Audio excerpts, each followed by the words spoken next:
Hi. So, I wanted to talk about something that I believe is an honor and I believe is a privilege. And it's something that's very special to me that I have to say, as a healthcare provider, I do well in this, and that's palliative care. What palliative care is the care we provide to somebody who they're dying. They're dying. So that care is focused heavily on comfort. Sometimes what that looks like is palliative care surgeries to increase that level of comfort, increase that quality of life for the time that's left, so that people can enjoy what they have left and choose what they want to do with what they have left in some cases. One of the things for me that is the most challenging about palliative care is it's so emotional. It's so heavy. It's so not light. And as I said, a huge honor to be that person in somebody's story, to be the caregiver who gets to provide that comfort. What we do is we frequently reposition patients, often. We provide personal care, frequent mouth care, things that just make a person altogether more comfortable. We ensure pain medication is being managed appropriately. We ensure that certain drugs are on board to make it a little bit more peaceful for both you and your family member sitting in the room with you as you're going through this incredible time in your life. So sometimes it's very hard for people to accept, like, this is it. And I think a lot of the times the patients are trying to hold it together for the family members, and the family members are sitting there doing the same. They're trying to hold it together for the patient. In that, I believe, and I believe this is, it's believed by all of us. We don't just care for the patient, we also care for their family members, especially when we're going through those kind of end-of-life emotions and that kind of grief that people just, it's something you can never prepare for. Truly, it is. One thing about palliative care is, and it's important to remember this, that palliative care looks different for every single person. Some people are going to choose that palliative care chemo that's going to improve their quality of life. And other people are going, no, I don't think I want to do that, right? And this is where it becomes very personal.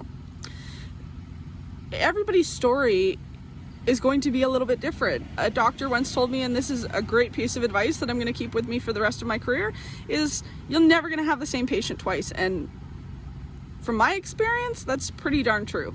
You're not going to have the same patient twice. In that, we have to remember as care providers to allow people to make decisions that maybe I wouldn't, right? One of the hardest parts is, for me, at the very end, when we pronounce. And I go in the room and I put my stethoscope to somebody's chest for a minute, and it's like I can hear myself breathe, I can hear my heart beating, I can feel all of them watching me, and it's just, and then I have to step back a lot of the times and say, so-and-so has passed, so-and-so has died. And at that point, you usually see a lot of kind of breaking happening in the room, because a lot of these family members, as I said, they're holding it together for that person, their person, in the bed. So when this final statement of so-and-so has passed, so-and-so has died, comes, it's this wash of reality, I feel, for people. And at that point, we tell people, like, take the time you need, say the things you need to say, like, be true to what you need as the family member, right? Also, if you have any weird requests, what you might think is weird, we're not going to think is weird. If you want to make arrangements for, like, I won't get into any too specific things of what I've seen in my career of just odd requests, because I don't want to breach anyone's confidentiality, but I'd just say we're not going to think you're weird. We're not going to think less of you because you want to do something a little bit differently. And as long as it's legal and it's not hurting anybody, we're going to do our best to try and accommodate that for you. Anyway, that's kind of my experience in palliative care. 15 years of palliative care. And a lot of the times as a care aide, and now I'm learning that nursing role, which has really been, it's been beautiful actually. So I really do see the beauty and the honor in being that person. They're never going to forget the things that I choose to do and say in those moments. They're not going to forget that kindness and compassion. And sometimes for these patients in the bed, that's the last way to show honor to a person, right? So anyway, that's my take on palliative care and just kind of what we do. Oh, and hospice facilities are awesome. I'm a huge advocate for hospice facilities because it provides such a safe and quiet environment where people can pass, right? And maybe some choose to go to hospice care because they don't want to palliate in their own home and then have their family have those memories, right? And a lot of the times a way a patient feels about things aren't, true reality to how the family would feel. It's this protection mechanism of I have to protect my loved ones. So that's where that kind of plays, right?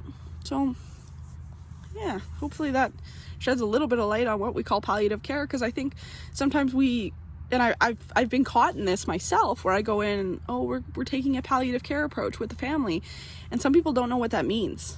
They don't understand that is a final kind of statement, right? Even if we're planning to palliate for a year or two, it's still a matter of, right?